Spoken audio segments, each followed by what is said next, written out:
Hai sobat, gimana kabar kalian? Semoga disehatkan selalu dan banyak rezekinya, amin. Jangan lupa untuk berlangganan. Dengan Anda berlangganan, Anda menjadi orang pertama di channel ini yang memiliki hak istimewa. Pada kesempatan kali ini, Sabta Novel akan melanjutkan Tales of Herding Gods episode 511-515. Untuk melihat video selengkapnya, sahabat bisa kunjungi playlist yang telah Sabta Novel sediakan. Yuk mari, kita berimajinasi bersama dan masuk ke alur ceritanya.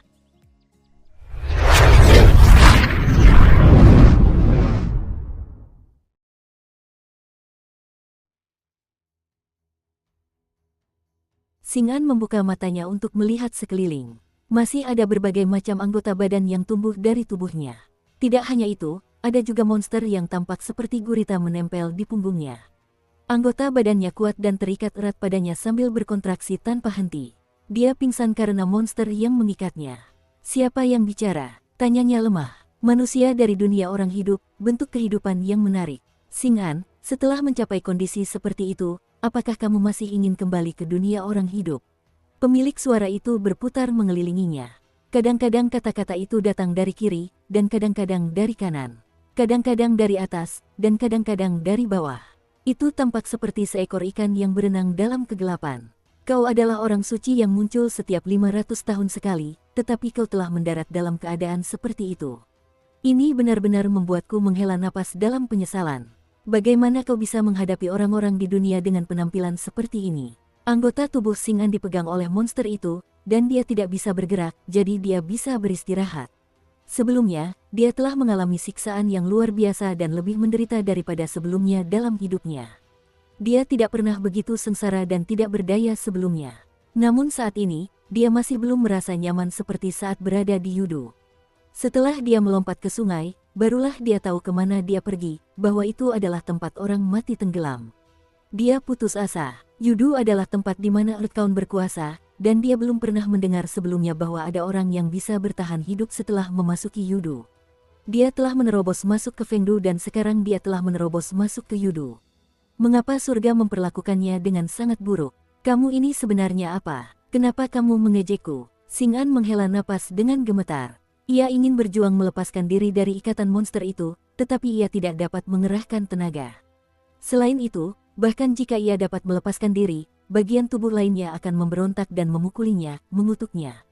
Dia tidak punya kekuatan untuk melarikan diri dari monster itu. Bahkan jika dia melepaskan diri dari anggota tubuh yang terpotong, umurnya tidak akan lama, dan jika itu berakhir, dia akan mati di Yudu. Namaku Luli, kata suara itu, tak lagi bergerak. Suan Ming di sebelah kiri, dan Han Lei di sebelah kanan. Luli di depan, dan Jue Huang di belakang. Singan terengah-engah. Luli, apakah kau bertanya padaku apakah aku ingin kembali ke dunia orang hidup? Aku ingin kembali ke dunia orang hidup. Kau tidak tahu arti puisi ini. Nada suara itu sedikit kecewa saat mendesah. Praktisi kelas atas di dunia orang hidup ternyata sangat bodoh, bahkan tidak mengenal Suan Ming, Han Lei, Luli, dan Jue Huang. Kalian sudah jatuh serendah itu. Baiklah, aku tidak akan menggertak kebodohanmu. Aku bisa membiarkanmu kembali ke dunia orang hidup dan mengatasi bahaya tubuh jasmanimu. Aku bahkan bisa menghapus catatan kematianmu dan membuatmu tidak perlu lagi khawatir akan kematian karena usia tua. Ekspresi Singan mengendur, dan dia bertanya, apa yang harus aku lakukan? Senang sekali bisa berbicara dengan orang pintar, kata Luli. 10 tahun yang lalu, ada seorang anak yang lahir di Yudu dan menyerap Ki Yudu sebelum dibawa pergi. Dia dikirim keluar, dan aku butuh bantuanmu untuk mengirimnya kembali. Tubuh jasmaniku terlalu kuat sehingga aku tidak bisa melewati penghalang antara Yudu dan dunia orang hidup, jadi aku butuh bantuanmu untuk berjalan ke sana dan melakukan pekerjaanku. Bagaimana aku bisa menemukan anak ini? Tanya Singan. Sangat sederhana. Dia memiliki liontin giok, dan ada tanda unik di atasnya. Ada juga kata kin terukir di atasnya, jadi kamu akan mengenalinya saat melihatnya, Luli menjelaskan. Dia seharusnya berusia sekitar 17 tahun sekarang, hampir 18 tahun. Aku sudah menggambar data kelahirannya dan bentuk liontin gioknya. Dia lahir pada tanggal 8 bulan lunar ke-12, tahun pertama siklus 60 tahun, dan bulan solar ke-12. Sebuah gambar terbang, dan monster 8 tentakel yang memegang Singan tiba-tiba pergi, lenyap dalam kegelapan. Pada saat yang sama, anggota tubuh Singan mulai membusuk, dan banyak kepala, lengan, kaki, dan tubuh berjatuhan. Jantung Xing'an bergetar hebat saat ia merasakan tubuhnya kembali menjadi miliknya. Ia buru-buru meraih lukisan itu. Suara Luli kemudian terngiang di telinganya. Temukan anak ini, kau bisa membunuh atau menangkapnya, tetapi kau tidak bisa membiarkan jiwanya tercerai-berai. Aku ingin kau mengirimkan jiwanya dalam kondisi sempurna ke Yudu. Jika sehelai rambut pun hilang, kau akan mati dengan sangat menyedihkan. Ketika kata terakhir diucapkannya, anggota tubuh Xing'an tiba-tiba tumbuh kembali. Tawa kecil Luli terdengar saat tubuh Xing'an kembali normal. Keringat dingin mengucur di dahinya. Aku akan memberimu sebuah cermin.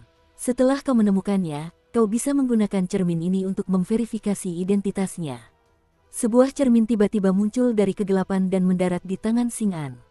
Luli kemudian berkata sambil tertawa, cermin ini bisa memantulkan identitasnya, tetapi kau tidak bisa mengarahkan cermin itu padanya sambil menghadapnya, kau mengerti?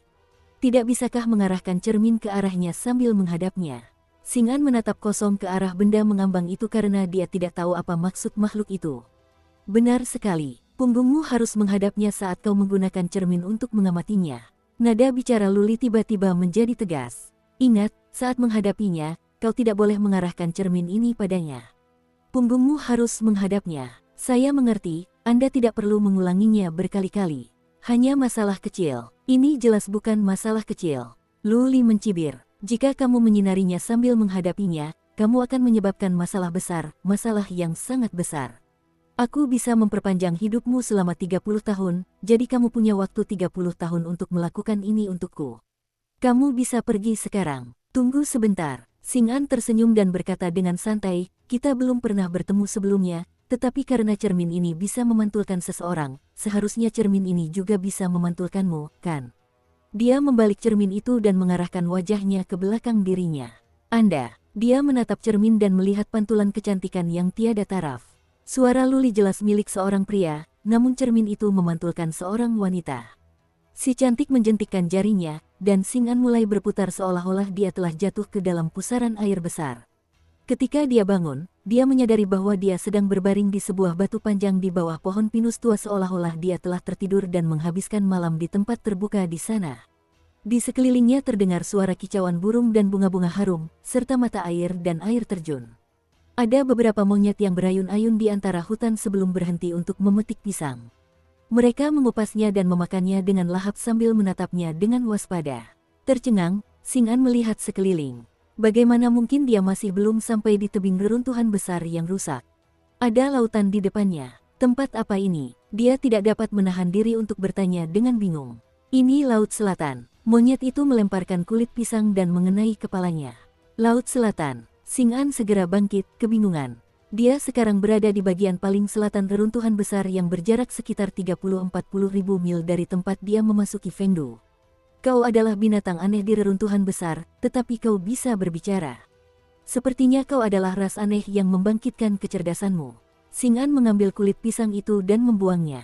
Mengingat kau yang menunjukkan lokasinya kepadaku, aku tidak akan membunuhmu, tetapi penderitaan pasti akan terjadi. Monyet itu melompat. Saat mendarat, kulit pisang muncul di bawah kakinya, menyebabkannya terpeleset dan jatuh.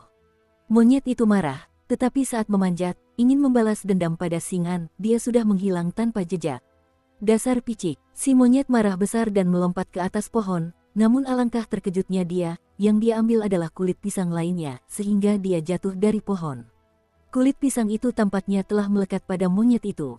Begitu ia melompat, kulit pisang itu akan otomatis terbang ke tangan atau kakinya, menyebabkannya terpeleset dan jatuh dengan keras. Monyet itu pun murka dan mengambil batu untuk merobek kulit pisang tersebut.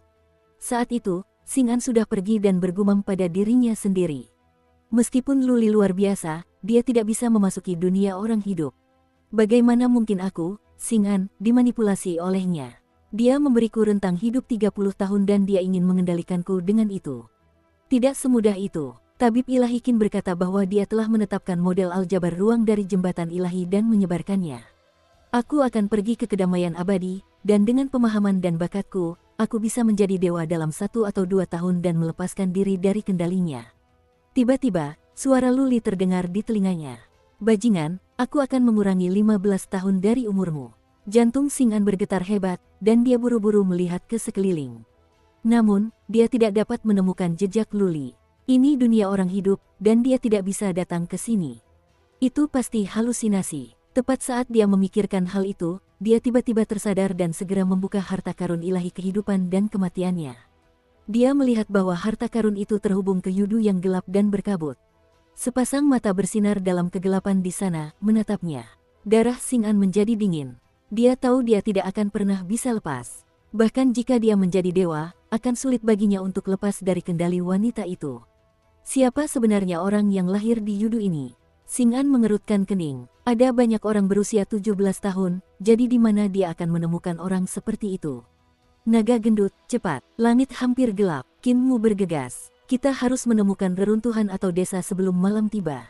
Kegelapan membanjiri dari barat saat Qin Mu membawa naga kilin dan peti itu ke reruntuhan yang penuh dengan binatang buas aneh di reruntuhan besar. Mereka semua tetap bersama dalam harmoni. Sang peti mengambil waktu untuk menggali pecahan tablet batu dari bawah tanah dan berencana untuk memasukkannya ke dalam perutnya, tetapi tablet itu terlalu besar dan tidak muat di dalamnya. Qin Mu menghampiri untuk menyapu debu dari prasasti batu dan membaca, surga kemurnian sejati gelap dan terang bintang biduk. Ini adalah surga surgawi dari era Kaisar Pendiri, tempat di mana ibu kereta bintang biduk tinggal. Ibu kereta ini seharusnya adalah dewi yang kuat, tetapi sayang sekali tempat ini telah berubah menjadi reruntuhan. Ia berdiri dan menuju pintu masuk istana ibu kereta perang dan memandang kegelapan di luar. Kegelapan itu seakan terhalang oleh sekat cahaya di pintu masuk istana. Ada pemisah yang jelas antara terang dan gelap. Qin Mu ragu-ragu sejenak sebelum mengulurkan ibu jarinya, kukunya perlahan mendekati kegelapan. Master Sekte, jangan mati. Naga kilin menerkam dan menggigit kakinya untuk menyeretnya kembali. Akibatnya, dia mengumpulkan banyak debu, dan Qin Mu bangkit untuk memukul naga kilin saat dia melompat kembali berdiri. Mengaum, tiba-tiba terjadi keributan di reruntuhan. Banyak binatang aneh dan binatang teritorial marah, dan mereka meraung sekaligus sambil mendekati Qin Mu. Dahinya berkeringat, dan dia perlahan melangkah mundur. Dia melihat ribuan binatang aneh yang mendekatinya dan mencoba menjelaskan, semuanya, dengarkan aku tidak melanggar aturan reruntuhan besar dengan sengaja. Naga gemuk inilah yang bergerak lebih dulu. Dia mundur ke pintu dan bersandar pada pilar batu. Beberapa binatang besar memukul dada mereka sementara beberapa menggeram dan menunjukkan gigi mereka. Beberapa mengasah cakar mereka dan beberapa mempersiapkan seni ilahi mereka, siap untuk membunuh orang yang telah melanggar aturan reruntuhan besar. Qin Mu menggertakkan giginya dan tiba-tiba berbalik. Dengan gerakan cepat, dia mendorong kepalanya ke dalam kegelapan. Sebagian besar binatang aneh tercengang. Naga kilin meraung keras dan menggigit celana Qin Mu untuk menariknya kembali. Binatang aneh lainnya menutupi wajah mereka karena mereka tahu kerangka tanpa daging akan ditarik keluar. Atau lehernya akan terpotong bersih dan berdarah. Naga gendut, pergilah. Qin Mu menendang, dan bulu-bulu semua binatang aneh berdiri tegak. Darah mereka menjadi dingin. Bergerak, seekor binatang aneh yang teritorial tergagap sebelum suaranya meninggi dalam sebuah teriakan. Mayat bergerak. Pada saat itu, Qin Mu memasuki kegelapan dengan bunyi pop. Namun, sebelum binatang aneh itu bisa menghela napas lega, sebuah kepala tiba-tiba muncul kembali dari kegelapan. Berdebar, seekor binatang aneh roboh, pingsan karena ketakutan. Qin Mu menundukkan kepalanya dan melihat sekeliling. Jika dia tidak melanggar aturan reruntuhan besar dan dipaksa keluar oleh binatang buas, dia tidak akan menerobos ke dalam kegelapan. Ia tidak pernah menyangka sebelumnya bahwa suatu hari nanti ia bisa melangkah ke dalam kegelapan sendirian. Hal itu sama sekali berbeda dengan mengandalkan perlindungan patung batu atau peti harta karun. Ia merasa seolah-olah ia menyatu dengan kegelapan seperti ikan di air. Ia seperti bagian dari kegelapan. Di matanya, warnanya bukan lagi hitam pekat, melainkan seperti kabut. Ini bukan kegelapan sebenarnya, tetapi jenis zat khusus.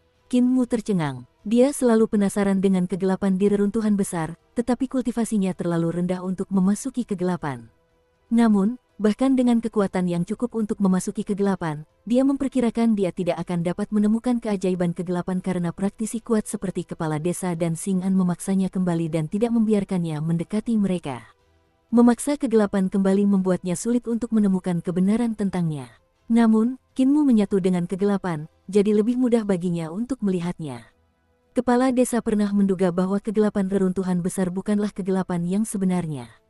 Sebaliknya, itu adalah dunia yang tumpang tindih dengan reruntuhan besar, dan ia menyebutnya alam gelap. Kemudian kepala desa menemukan bahwa di Great Ruins tidak hanya ada satu alam gelap, melainkan beberapa. Dia juga menyebut Fengdu sebagai dunia gelap. Namun, seiring bertambahnya pemahaman Qin Mu tentang Fengdu, ia menemukan rahasia lain. Fengdu bisa disebut sebagai dunia gelap, tetapi itu hanyalah sebagian kecil dari dunia itu, yang tidak lain adalah milik Yudu. Tempat itu adalah salah satu wilayah gelap di Great Ruins. Yudu dan Fengdu terus berpindah-pindah dan mengubah lokasi mereka, jadi mereka tidak bisa menjangkau seluruh reruntuhan besar. Yang melakukannya seharusnya adalah alam gelap lainnya. Saat Qin Mu melangkah ke dalam kegelapan, dia menemukan kebenaran lain dari reruntuhan besar. Kegelapan itu adalah sejenis substansi aneh. Ketika saya memasuki dunia lain melalui tebing yang rusak dan menyadari bahwa siang dan malam di dunia itu adalah kebalikan dari yang ada di Great Ruins, saya memiliki tebakan yang berani. Tatapan mata Qin Mu berkedip. Dia teringat apa yang telah dilihatnya dan ditebaknya di padang pasir keemasan. Dunia itu adalah reruntuhan besar era Kaisar Agung, tempat dia pergi untuk menghindari Xing'an. Di sana juga ada siang dan malam, dan keduanya bertolak belakang dengan siang dan malam di reruntuhan besar. Karena itu, Qin Mu menduga bahwa kegelapan membanjiri reruntuhan besar era Kaisar Agung. Ketika matahari terbenam, kegelapan mengalir keluar melalui celah-celah dan menuju reruntuhan besar Kaisar pendiri dari reruntuhan besar Kaisar Agung. Ketika reruntuhan besar Kaisar Agung memulai hari baru, reruntuhan besar Kaisar pendiri memasuki malam. Ketika matahari terbit, kegelapan kembali ke reruntuhan besar Kaisar Agung. Kedua reruntuhan besar membentuk jam pasir, dan kegelapan adalah pasir di dalamnya, yang mengalir ke sana kemari. Ini adalah tebakan Qin Mu. Namun, dia telah melarikan diri dari Xing'an saat itu, dan hanya ada Pangong Shou di dekatnya, jadi dia belum menyuarakan tebakannya kepada siapapun. Ketika berada di kegelapan sekarang, dia menemukan bahwa itu adalah suatu zat aneh, dan itu menegaskan dugaannya. Jika retakan pada tebing yang membentang dari utara ke selatan itu ditutup, bisakah kita mengunci kegelapan di reruntuhan agung Kaisar Agung? Sejak saat itu, apakah tidak akan ada lagi invasi kegelapan di malam hari? Qin Mu berkedip, menganggap alasan ini realistis. Namun, dia tidak tahu apakah itu akan berhasil atau tidak. Selain itu, tebing yang retak itu sangat besar dan memiliki banyak retakan, sehingga akan terhubung ke lebih dari satu dunia.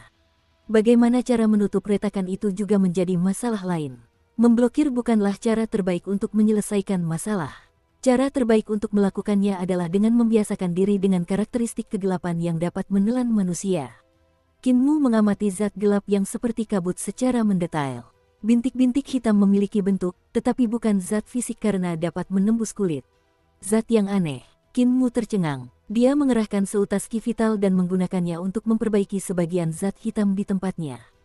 Telapak tangannya melewatinya tanpa merasakan halangan apapun.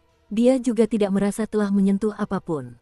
Apa sebenarnya substansi ini? Apa saja kualitasnya? Qin Mu sedang memikirkannya ketika suara gugup naga kilin tiba-tiba terdengar dari reruntuhan. Master Sekte, apakah kamu masih hidup? Suara itu sepertinya datang dari tempat yang sangat jauh, seolah-olah telah menembus dinding tebal. Jangan khawatir, aku masih hidup. Aku akan memberimu makan besok pagi, seru Qin Mu. Baiklah. Naga kilin itu mengeluarkan suara tanda terima, lalu mulai membantah. Saya tidak khawatir tentang makanan, tetapi keselamatan Master Sekte. Namun, karena Master Sekte baik-baik saja, saya bisa tidur sekarang. Master Sekte, kembalilah setelah Anda selesai bermain. Kita akan menghadapi hari yang panjang besok. Qin Mu mengamati sekelilingnya sebentar, tetapi tidak dapat memahami apa substansi gelap itu. Saat dia hendak kembali, dia melihat seekor monster. Bisikan-bisikan terdengar dari sekelilingnya. Ada banyak monster yang bersembunyi di kegelapan, bayangan bebatuan, dan hutan yang mengawasinya dengan tenang. Suara-suara berderap dapat terdengar dari waktu ke waktu saat bayangan-bayangan hitam bergerak seperti hantu, melompat dari satu petak kegelapan ke petak kegelapan lainnya dengan kecepatan yang sangat cepat. Qin Mu merasa sulit untuk melihat gerakan mereka bahkan ketika dia mengaktifkan mata dewanya. Tiba-tiba, samar-samar ia melihat bayangan nyata berjalan dalam kegelapan. Sosok-sosok ini tampaknya berada di antara kehampaan dan kenyataan, dan mereka bukanlah monster melainkan manusia. Mereka adalah bayangan manusia. Mengapa ada orang di dalam kegelapan? Jantung Qin Mu sedikit bergetar, dan dia bergegas maju. Selain dia, satu-satunya orang yang bisa berjalan dalam kegelapan adalah makhluk yang memiliki kemampuan dewa, misalnya, kepala desa, Xing'an. Atau bisa juga beberapa hal yang bisa memancarkan cahaya ilahi, misalnya, dada Xing'an yang terbuat dari tulang dan kulit dewa Taoti. Ketika mereka memasuki kegelapan, mereka akan memancarkan cahaya ilahi dan memaksa kegelapan kembali. Namun, bayangan dalam kegelapan tidak memaksa kegelapan kembali. Mereka seperti Kinmu, menyatu dengannya. Yang lebih aneh lagi adalah mereka tampak terbentuk dari kegelapan. Kinmu mengejar bayangan yang tampaknya juga penasaran padanya. Bayangan itu berhenti dan tampaknya menunggunya datang. Kinmu bergegas mendekat dan mengamati bayangan hitam di depannya dengan rasa ingin tahu. Bayangan itu memiliki dua kepang panjang yang menjuntai di bahunya saat mengamatinya juga. Di hadapannya ada seorang gadis. Meskipun dia hanya bisa melihat siluetnya, dia bisa menebak bahwa gadis itu tidak terlalu tua. Dia mengulurkan telapak tangannya, yang tampaknya seperti mencoba menyentuhnya, dan Kinmu juga mengulurkan tangannya. Namun, telapak tangan mereka saling bersentuhan seolah-olah tidak ada apa-apa di sana. Gadis dalam bayangan itu tampak terkejut dan mengatakan sesuatu. Namun, kata-katanya hanyalah bisikan di samping telinga Kinmu yang tidak dapat dia pahami. Aneh sekali. Kinmu bingung dan menggaruk kepalanya. Bisakah kamu mendengar apa yang aku katakan? Gadis itu tampaknya tidak dapat mendengar apa yang dikatakannya, suara mereka terdistorsi oleh kekuatan aneh. Tiba-tiba, gadis itu berjongkok, kepang rambutnya bergoyang karena gerakan itu. Dia mengulurkan tangannya dan menulis sesuatu di tanah. Kinmu menundukkan kepalanya untuk melihat, tetapi dia hanya bisa melihat cahaya hitam mengalir di bawahnya. Tidak ada tulisan apapun di tanah. Dia juga menulis sebuah kalimat, tetapi gadis bayangan itu menggelengkan kepalanya, mengungkapkan bahwa dia juga tidak bisa melihat apa yang sedang ditulisnya.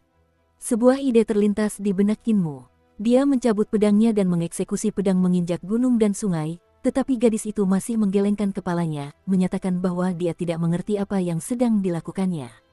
Kinmu kehabisan ide. Tiba-tiba gadis bayangan hitam itu berlari ke depan dan berhenti setelah beberapa langkah untuk memanggilnya.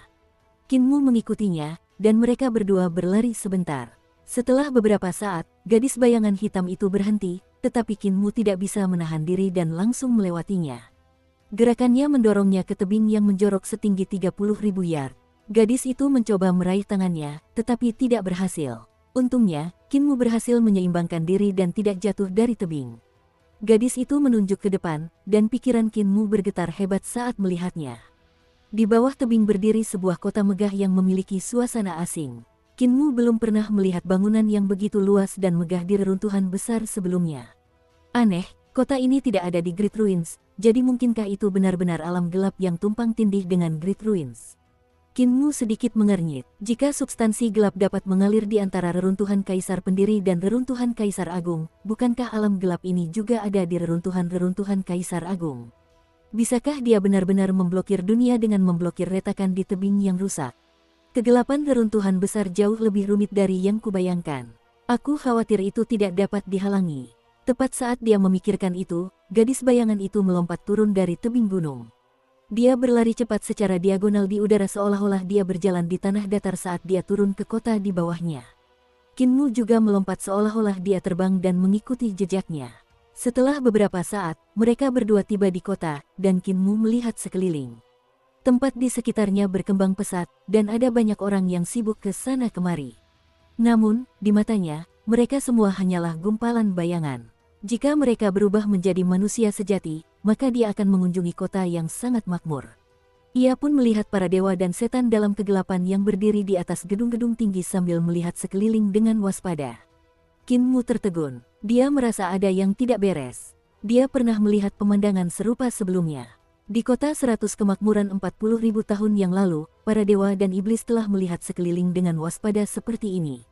Namun, para dewa dan iblis saat itu telah berjaga-jaga terhadap kegelapan di luar kota. Kalau begitu, terhadap apakah kota dalam kegelapan ini berjaga-jaga? Gadis bayangan itu membawa Kinmu berkeliling kota, dan semua bayangan hitam di jalan menoleh untuk melihat mereka. Di mata mereka, bentuk Kinmu seharusnya sangat aneh, karena mereka tidak dapat menahan diri untuk tidak meliriknya. Keduanya melewati banyak lorong sebelum sampai di sebuah rumah besar yang dibangun dengan gaya yang luar biasa. Di sana, sosok yang sangat tinggi perlahan bangkit dan membuka keempat lengannya untuk melindungi bangunan itu. Kedatangan Kinmu tampaknya telah membangkitkan dewa yang melindungi rumah besar ini. Gadis bayangan itu melompat ke telapak tangan dewa itu. Ia melompat-lompat seolah-olah sedang terbang hingga ia sampai di bahu dewa itu dan mengatakan sesuatu kepadanya. Dewa itu memiringkan kepalanya dan mengamati Kinmu. Dia membuka mulutnya untuk berbicara, tetapi kata-katanya hanyalah bisikan di telinga Kinmu. Dia tidak bisa memahaminya. Setelah beberapa saat, sang dewa menurunkan telapak tangannya dan memberi isyarat kepada Kinmu untuk berdiri di atasnya. Kinmu ragu-ragu sejenak, tetapi ketika dia mendekat, dia tidak dapat menginjak apapun. Dia hampir jatuh ketika mencoba, dan dia buru-buru mengeksekusi seni ilahinya untuk melayang di atas telapak tangan. Dewa kegelapan itu tercengang, lalu mengangkat tangan lainnya untuk menusuk Kinmu dengan jarinya. Jari itu menembusnya seolah-olah tidak ada apa-apa di sana. Dewa kegelapan menggaruk kepalanya, tidak tahu apa yang sedang terjadi. Ini aneh sekali, hati Kinmu bergetar hebat. Bahkan dewa yang maha kuasa pun tidak dapat menyentuhku. Tiba-tiba, kota itu menjadi riuh, dan dewa kegelapan itu menurunkan gadis bayangan itu. Dia segera terbang ke langit dan bergegas menuju gerbang kota. Kinmu buru-buru mengikuti gadis bayangan itu ke tempat yang tinggi. Ruang di luar kota bergetar saat lubang hitam tiba-tiba muncul. Dewa dan iblis yang mengerikan merangkak keluar dari lubang-lubang itu, membawa banyak sekali prajurit untuk menyerbu kota yang megah itu. Pertempuran berskala besar pun meletus.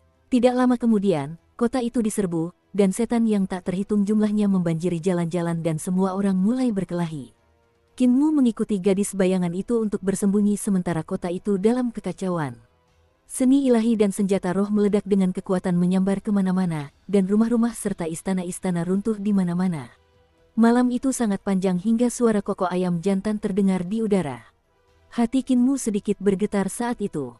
Kegelapan melonjak bersama kota. Para dewa iblis mundur dengan panik bersama para monster, mundur ke lubang-lubang angkasa yang menghilang tanpa jejak. Sosok Kinmu bergoyang karena kegelapan yang bergerak. Dia hendak meraih gadis bayangan di sampingnya, tetapi gadis itu menghilang bersama kota. Seberkas sinar matahari bersinar dan menerangi sekelilingnya. Kinmu melihat sekeliling dan melihat gunung-gunung menjulang tinggi dan punggung bukit yang terjal tanpa ada tanda-tanda adanya kota di tempat itu. Guru Sekte, Guru Sekte, teriakan naga kilin terdengar dari kejauhan. Kinmu melihat ke arah sumber suara dan melihat reruntuhan tempat mereka beristirahat sehari sebelumnya. Naga kilin memegang baskomnya sambil bergegas meletakkannya. Sambil mengibaskan ekornya, dia berkata sambil tertawa, Master Sekte, sudah waktunya makan. Kau tahu sekarang sudah cukup larut. Kinmu melihat sekelilingnya, merasa seolah kejadian malam itu hanyalah mimpi. Great Ruins terlalu aneh. Apakah aku benar-benar memasuki dunia lain tadi malam? Setelah perjalanan panjang di siang hari, malam pun tiba, tetapi kali ini, Kinmu tidak menemukan reruntuhan untuk beristirahat di jalan. Sebaliknya, ia membiarkan peti itu membawa naga kilin sepanjang malam sementara ia berjalan dalam kegelapan mengejarnya. Dia melihat banyak hal aneh di malam hari. Dengan munculnya kegelapan, banyak kota dan makhluk hidup yang tak terhitung jumlahnya tiba-tiba muncul. Ada pertempuran berskala besar, yang merupakan sesuatu yang belum pernah dia lihat saat dia mengikuti kepala desa ke dalam kegelapan reruntuhan besar. Setiap kali dia mendekati cahaya peti itu, dia tidak akan bisa melihat apa yang sebenarnya terjadi dalam kegelapan itu. Cahaya ilahi dari peti itu membawanya kembali ke dunia asalnya. Yang aneh adalah dia tidak bisa merasakan penghalang dunia. Ini adalah sesuatu yang mustahil. Dua dunia manapun akan memiliki pembatas dunia, jadi bepergian melaluinya akan menyebabkan orang-orang menderita karena terhimpitnya dua dunia yang berbeda. Semakin kuat kekuatan pelancong, semakin kuat pula terhimpitnya. Namun tidak ada penghalang antara dunia gelap dan kenyataan, anehnya. Kinmu melangkah ke dalam cahaya peti itu dan menjadi linglung saat ia duduk di atasnya. Sesaat kemudian, matanya berbinar, dan ia tersenyum. Aku kenal seorang ahli di bidang ini, jadi bukankah ide yang bagus untuk memanggilnya? Penuh kegembiraan, dia menghentikan peti itu. Dia melompat dan mengeluarkan altar pengorbanan tulang putih dari karung taotinya. Di altar itu, dia meletakkan patung dewa iblis berkepala 4 dan berlengan 8. Kinmu mengeluarkan kuas cinabar dan menggambar berbagai macam rune pada patung dewa iblis.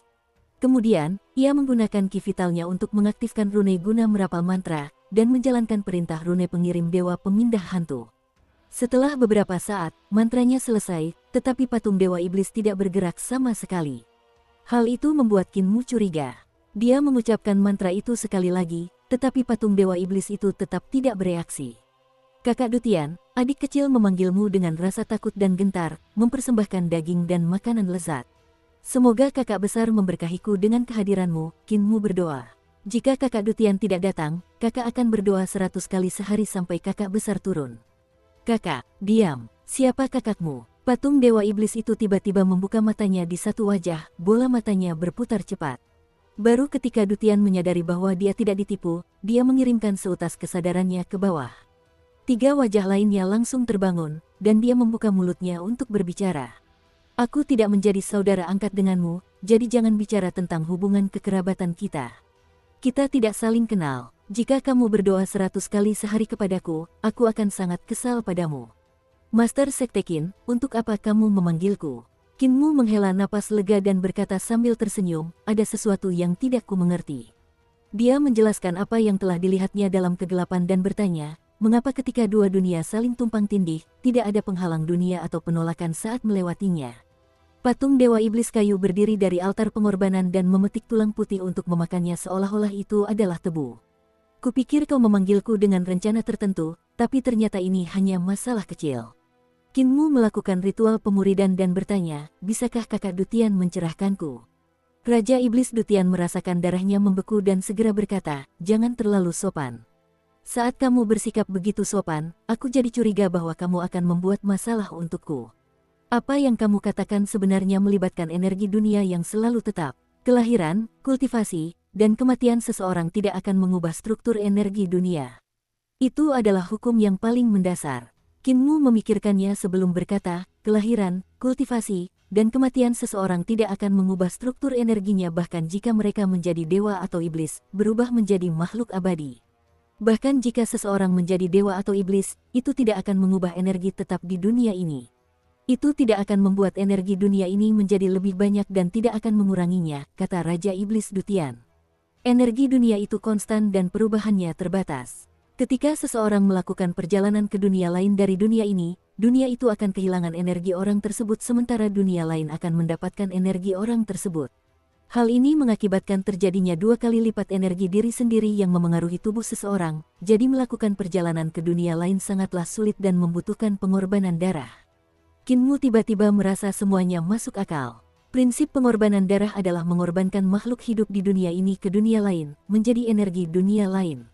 Raja Iblis Dutian mengangguk. Sementara itu, para dewa dan iblis yang dipersembahkan kurban akan menjadi persembahan lainnya, turun ke dunia baru dari dunia mereka sendiri, menggantikan energi yang hilang dalam kurban dan dengan demikian menjaga keseimbangan energi antara kedua dunia.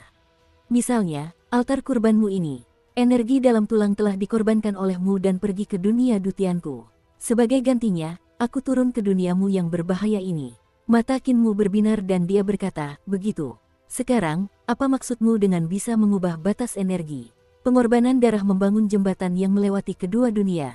Aku dapat mencuri sebagian energi dan mengimpornya melalui jembatan yang tidak akan mematuhi keseimbangan energi. Raja Iblis Dutian tersenyum. Terakhir kali kau memanggilku, energi pengorbanan itu tidak substansial, jadi aku harus memobilisasi sejumlah besar energi untuk turun ke dunia ini. Itu setara dengan memaksakan diriku sendiri. Namun, energi untuk memaksakan diriku sendiri mengharuskan aku untuk menahan tekanan dari kedua dunia, jadi energi yang bisa aku paksakan masih terbatas. Itu segera melampaui batasku. Kekuatan yang diselundupkan bergantung pada kemampuan pemberi.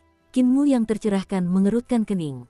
Namun, dalam kegelapan reruntuhan besar, penghalang dunia tidak ada saat kedua dunia saling tumpang tindih. Bagaimana Anda menjelaskannya? Raja Iblis Dutian terkekeh. Bagaimana jika energi yang ditekan melampaui batas yang dapat ditanggung dunia ini?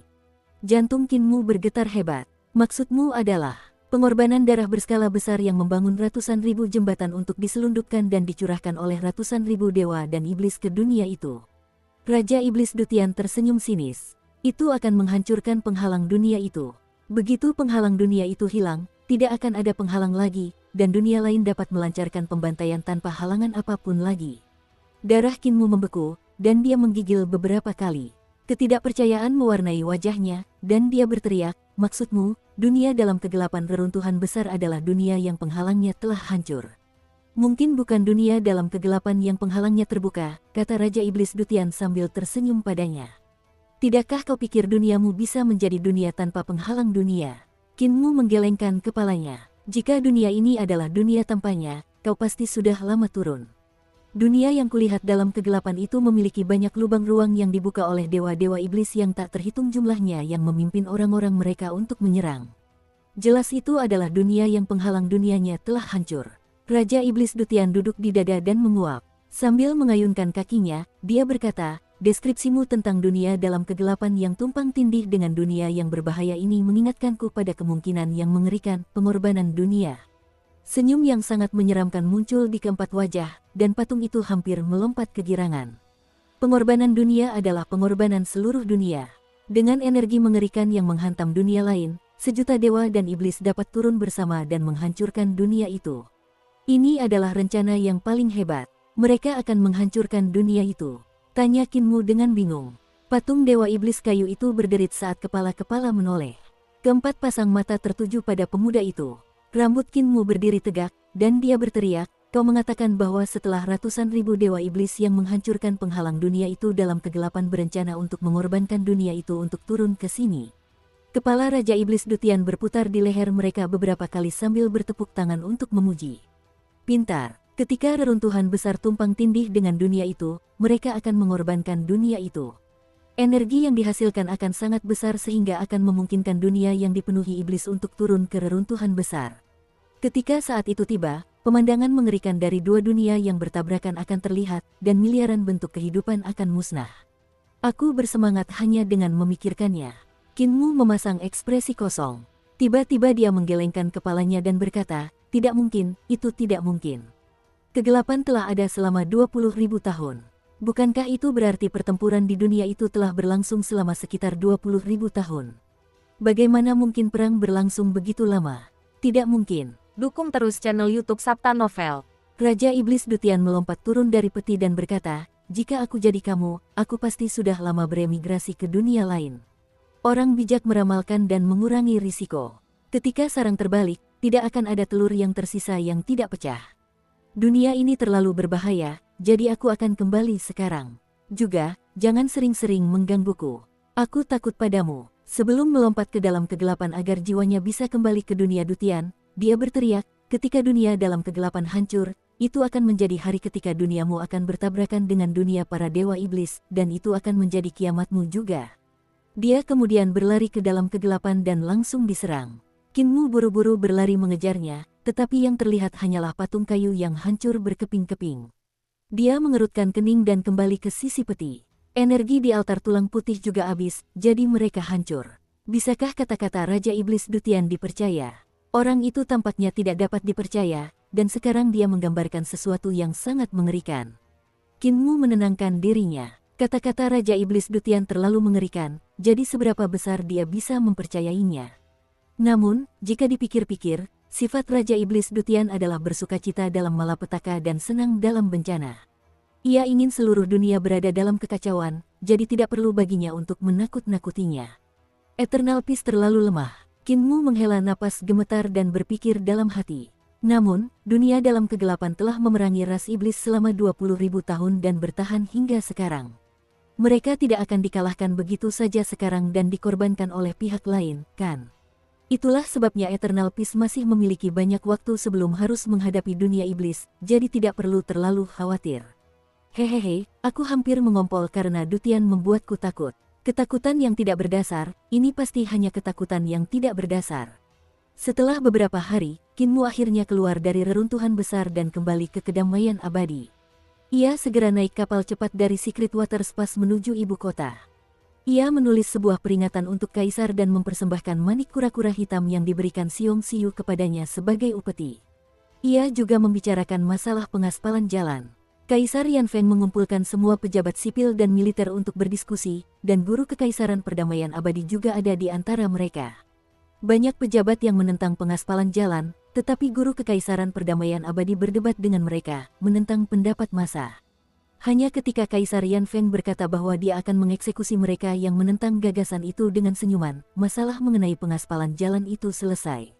Kaisar Yan Feng kemudian menyerahkan masalah ini kepada Kementerian Pekerjaan dan membiarkan pengajar Kekaisaran Perdamaian Abadi yang mengurusnya. Kinmu kemudian menemuinya dan berkata, "Seni ilahi bumi barat sangat cocok untuk sekte kita. Raja Surgawi dapat mencerahkan beberapa tetua dan kepala aula kita untuk merekrut beberapa orang berbakat."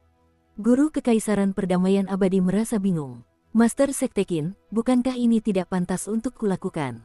Kamu adalah salah satu dari 4 Raja Surgawi Agung dalam Sekte Suci kami, jadi tentu saja kamu akan menjadi orang yang bertanggung jawab."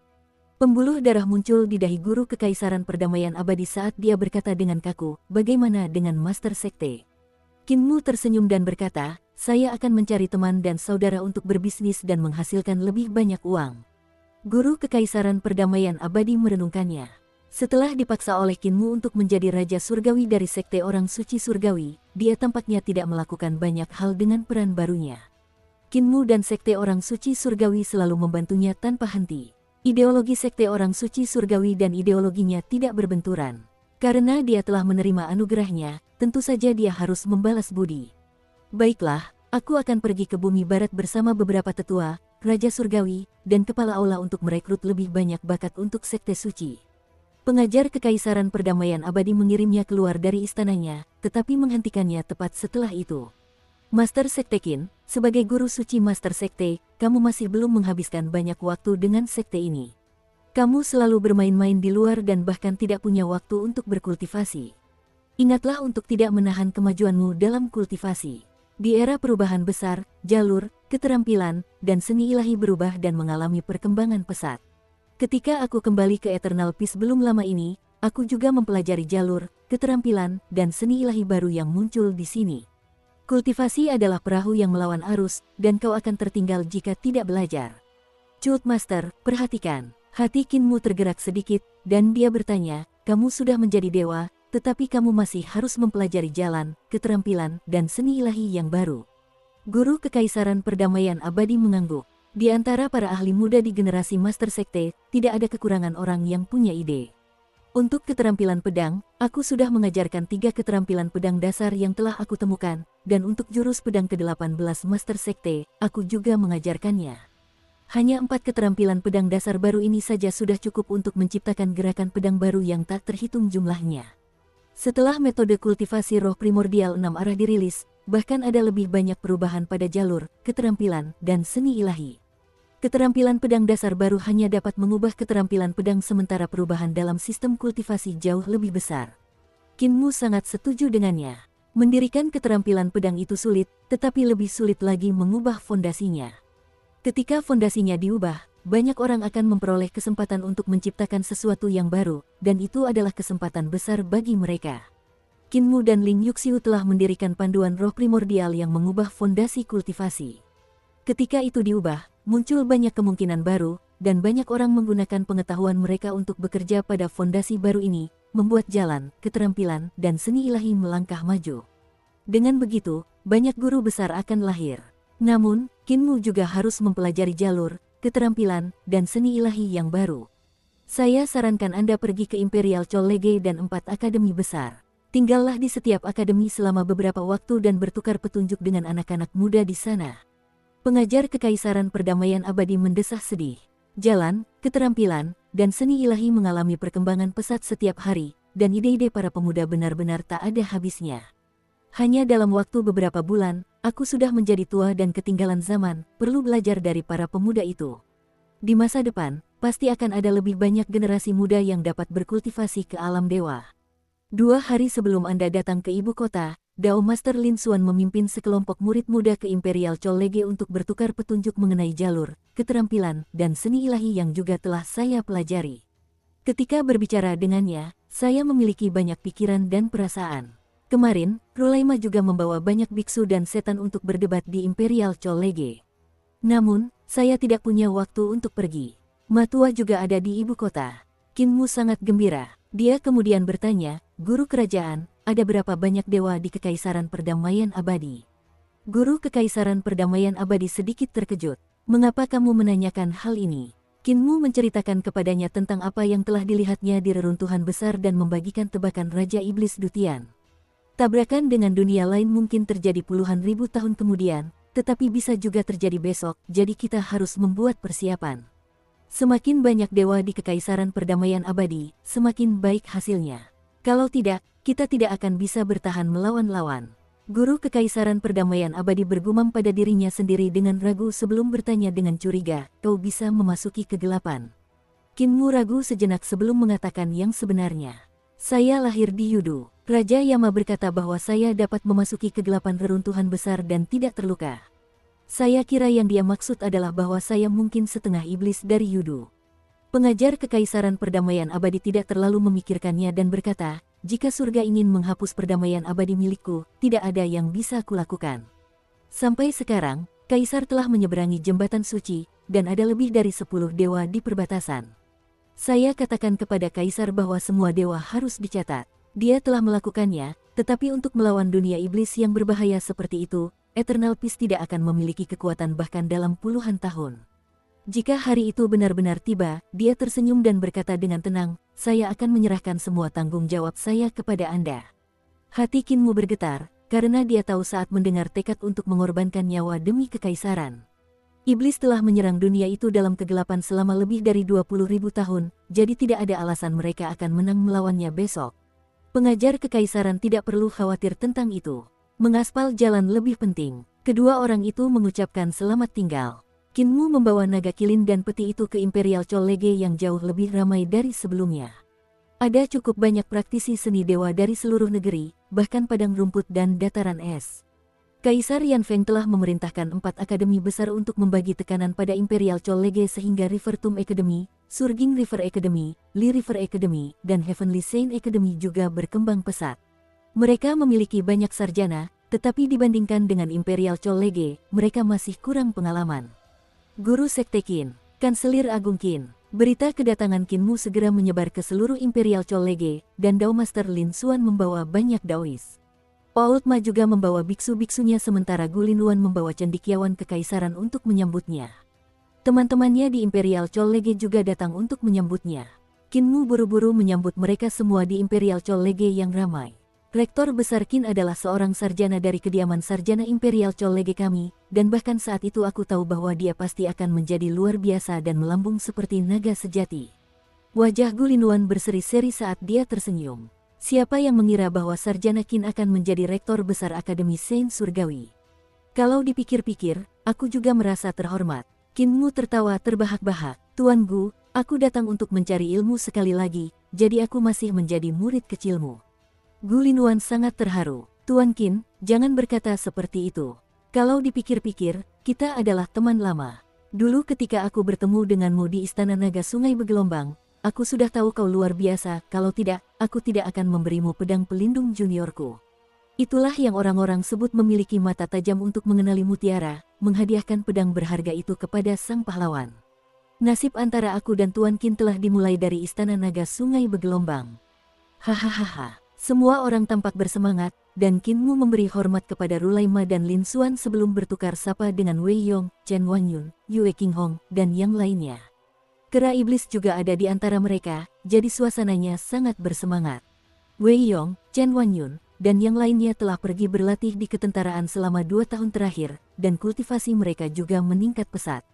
Mereka telah tumbuh menjadi orang-orang yang dapat memimpin satu bagian, dan Kinmu senang untuk mereka. Ada juga pakar lain di Imperial College yang telah lama menemukan kesuksesan dan pergi ke tempat lain untuk menjadi pejabat. Namun, kera iblis yang muncul di Imperial College berada di luar dugaan Kinmu. Ketika Xing'an membuat keributan di biara Little Thunderclap, Little Rulai tidak dapat menerima pemujaan dari Dewa Dukun Kui dan jiwanya telah tercerai-berai. Kera iblis Zankong kemudian memimpin para biksu dari biara Little Thunderclap ke biara Great Thunderclap sesuai dengan instruksi Little Rulai. Perjalanan ke sana sangat sulit. Ketika mereka tiba di biara Great Thunderclap, kedatangan begitu banyak pendeta iblis tentu saja menimbulkan keributan.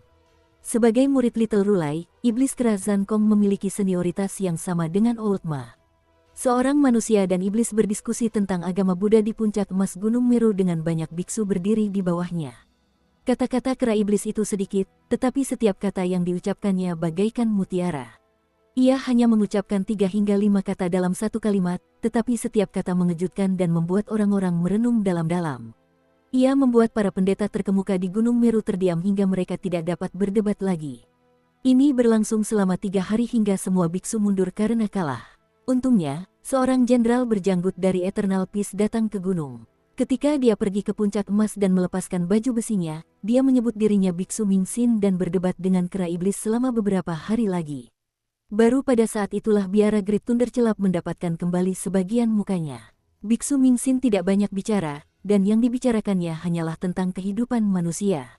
Ia tidak berbicara tentang kitab suci maupun ajaran Buddha. Namun, Kata-katanya mengandung makna yang dalam dan membuat semua orang merasa bahwa apa yang ia katakan adalah ajaran Buddha yang sangat cemerlang dan beragam.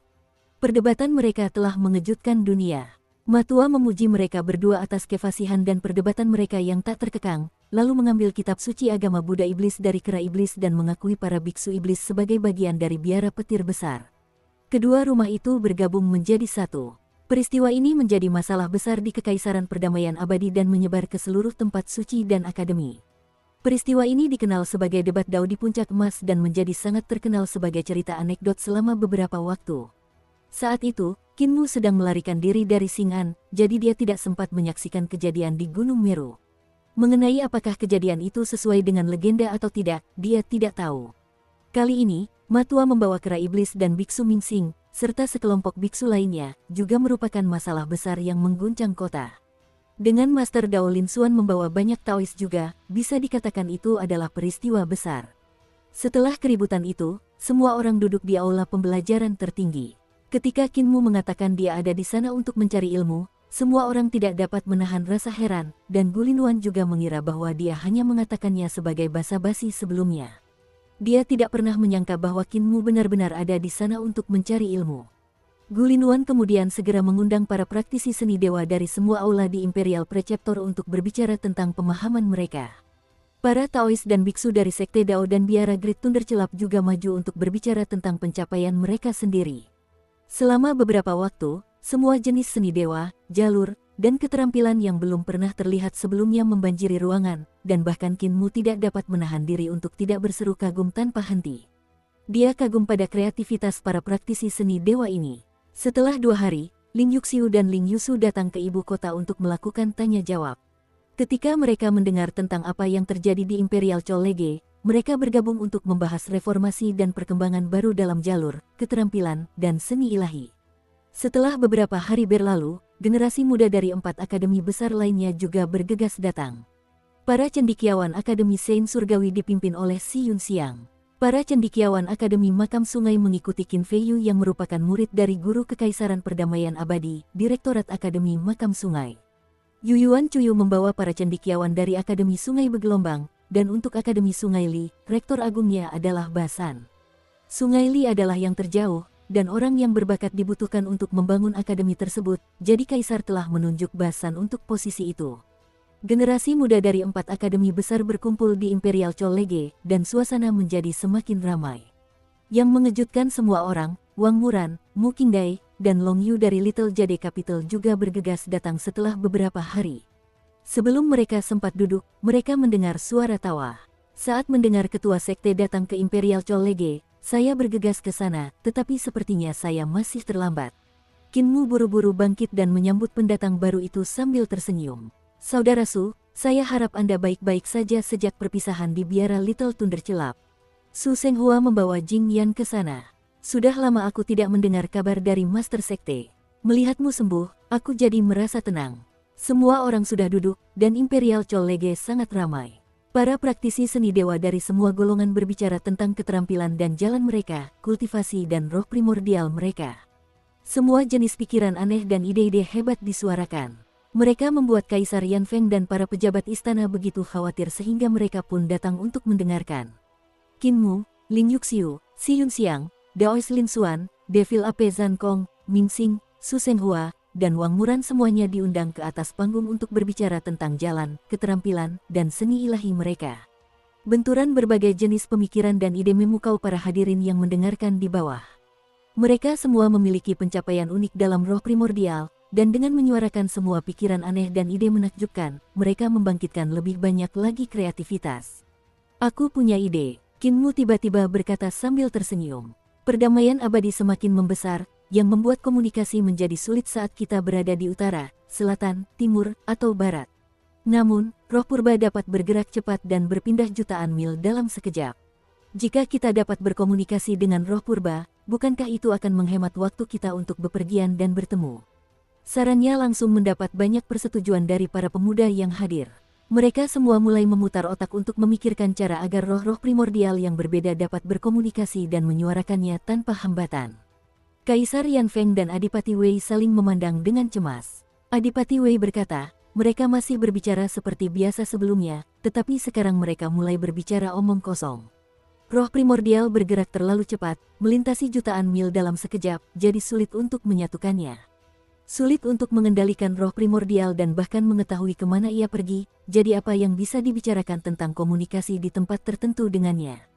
Kaisar Yanfeng tersenyum dan berkata, "Mari kita lihat dan saksikan." Setelah beberapa saat, Adipati Wei dan yang lainnya menatap dengan mata terbelalak, tercengang.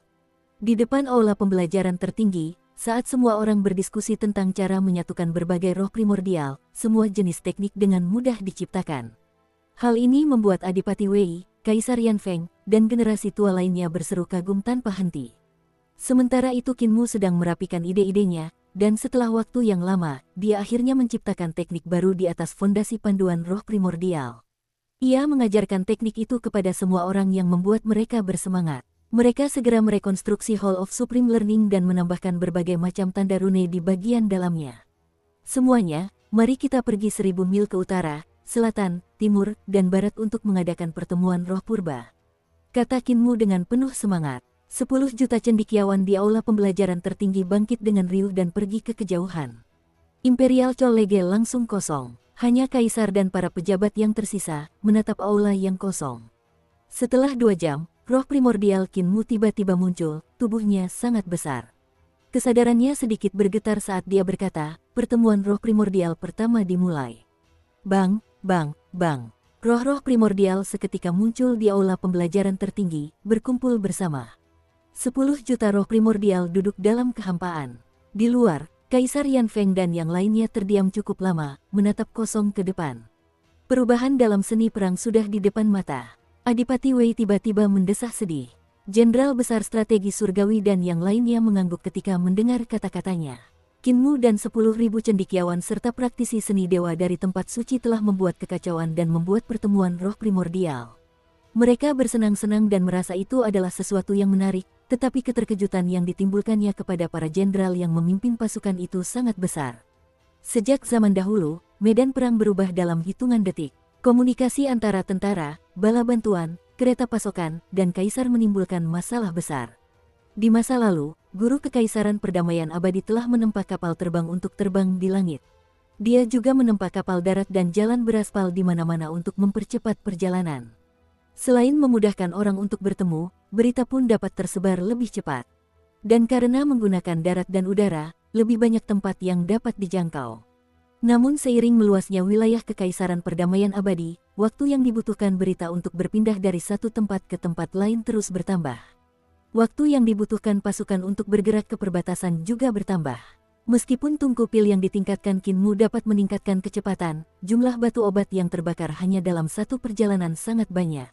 Jika sebuah kapal terbang berangkat dari ibu kota dan menuju istana surga sejati di bumi barat, akan memakan waktu beberapa hari, dan batu obat yang dibakar akan cukup untuk melakukan pertempuran skala kecil. Jika itu adalah operasi berskala besar untuk memindahkan tentara, mereka akan membutuhkan binatang aneh sebagai moda transportasi untuk membantu prajurit berjalan maju.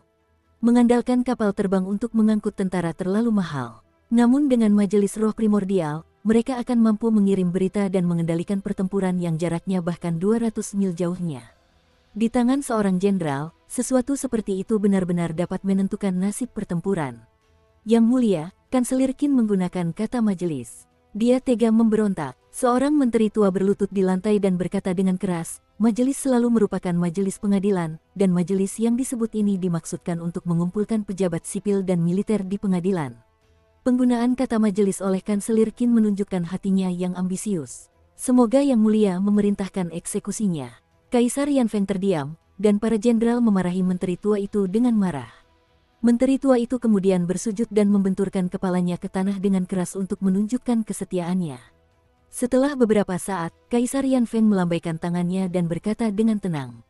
Majelis tidak hanya digunakan oleh istana kekaisaran. Tetua Yuge kurang pengetahuan.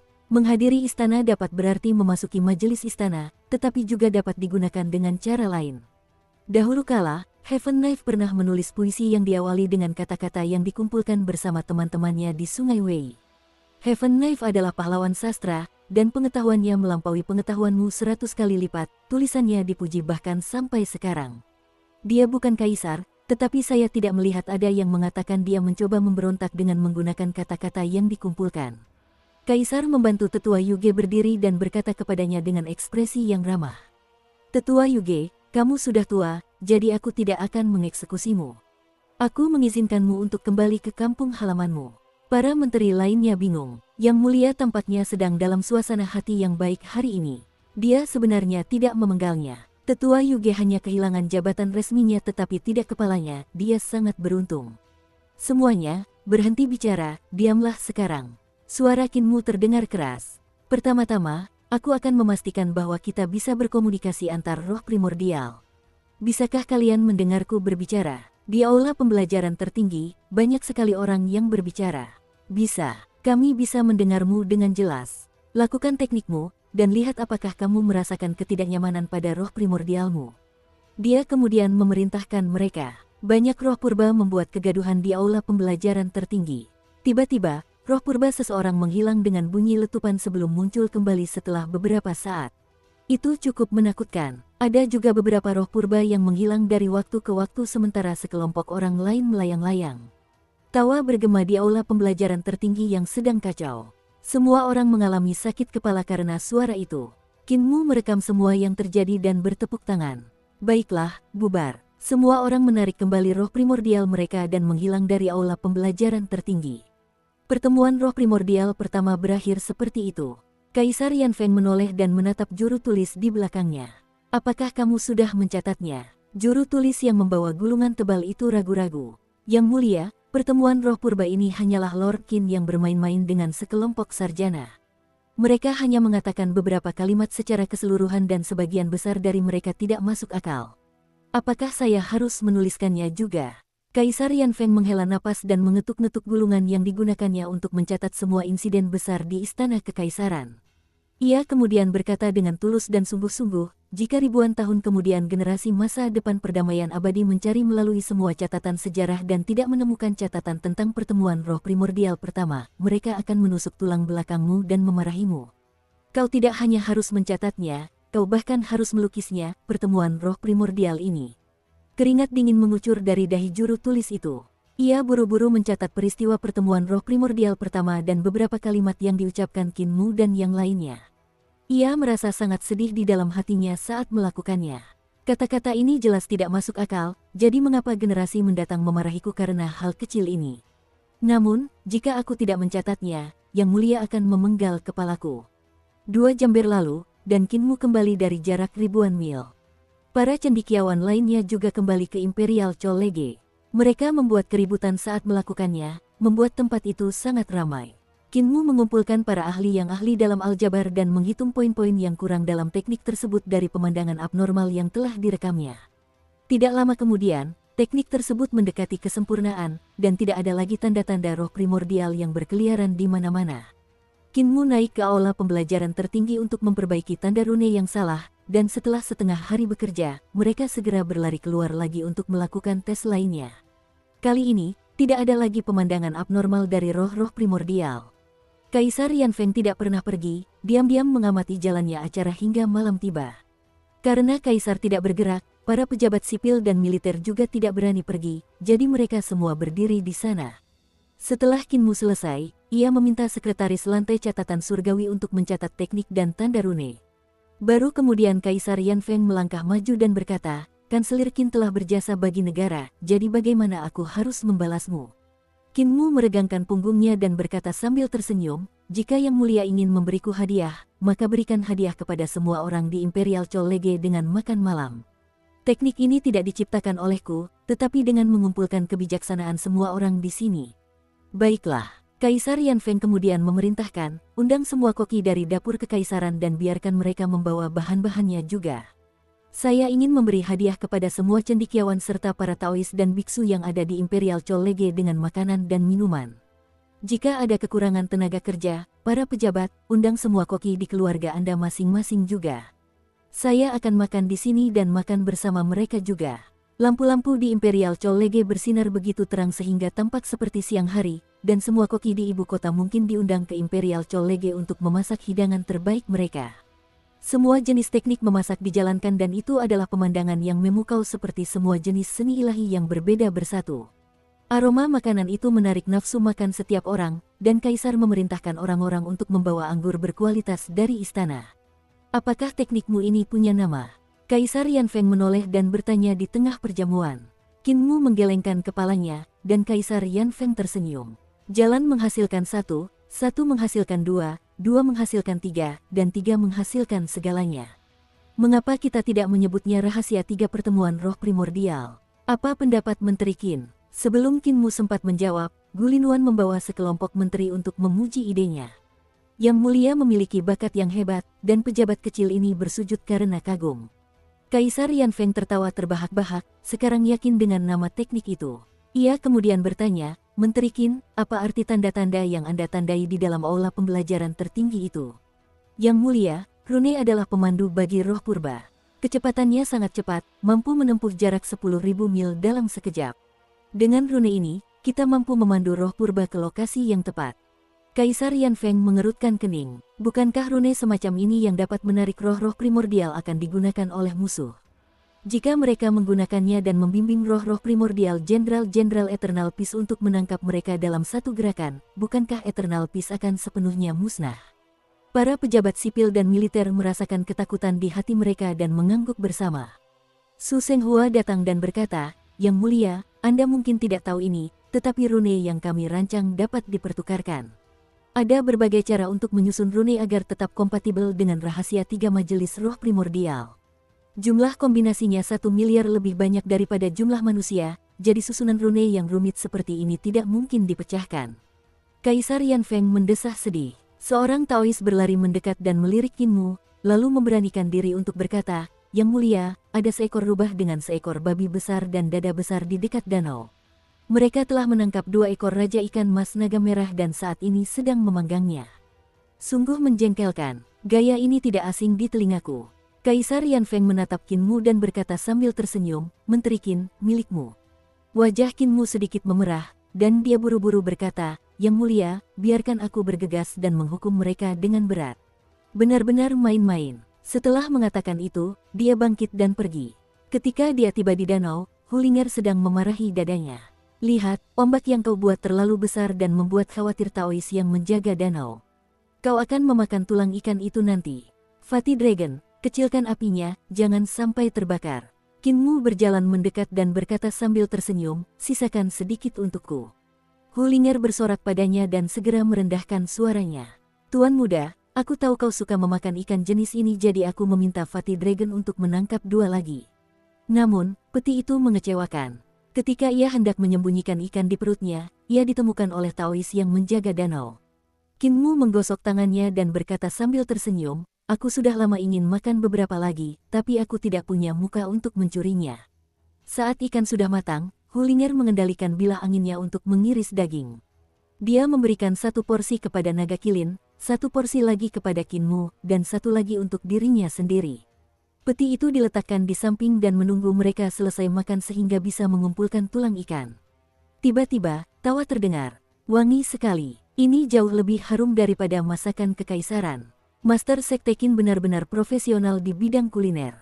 Sisakan sedikit untukku. Qin Mu menoleh ke belakang dan melihat seekor kera iblis dan seorang biksu muda. Biksu itu tidak lain adalah Biksu Mingxin yang nafsu makannya telah tergugah saat mencium aroma harum itu. Hulinger memberinya sepotong ikan, dan Qin Mu bertanya dengan bingung ketika dia melihat Mingxin melahapnya, biksu juga makan ikan. Mingxin tidak mengangkat kepalanya. Setelah meninggalkan Cult Master, dalam bencana alam dan buatan manusia, aku bahkan menggerogoti kulit pohon, apalagi ikan. Aku bahkan mengambil cacing untuk dimakan. Ketika aku kelaparan, aku bahkan mengiris dagingku sendiri untuk makan sendiri. Ia mengangkat jubahnya dan memperlihatkan bekas luka di dadanya. Ia tersenyum kemudian. Sejak saat itu, aku memahami kitab suciku sendiri. Semua makhluk hidup tidak hanya berarti manusia dan setan, tetapi juga termasuk tumbuhan dan cacing. Namun, semua makhluk hidup hanyalah reinkarnasi. Aku memakan mereka dan setelah aku mati, mereka akan memakanku, hanya itu. Ketika seseorang berjuang di lautan kepahitan, yang mereka cari bukanlah Buddha tetapi pantai seberang di dalam hatinya, dan aku telah melihat pantai seberang itu. Kinmu mengangguk menanggapi perkataannya dan berkata sambil tersenyum, bagus sekali, pola pikirmu sekarang sangat cemerlang. Hulinger mengiris sepotong ikan lagi untuk si kera iblis yang menggelengkan kepalanya. Vegetarian, kuat, dia tidak menginginkannya, tapi aku akan mengambilnya. Sebuah tangan terulur dari samping dan mengambil ikan itu. Master Dao Lin Xuan duduk di samping kera iblis dan berkata sambil tersenyum, ikan ini bahkan lebih harum daripada masakan kekaisaran. Kinmu tersenyum. Kamu juga seorang biksu Tao, tapi kamu bisa makan makanan non-vegetarian juga. Master Dao Lin Xuan melahap ikan itu dalam suapan besar sambil berkata dengan suara teredam, bahkan langit pun palsu, bagaimana mungkin seorang biksu bisa nyata? Yang menggembalakan sapi, kau memakan ikan ayahku lagi.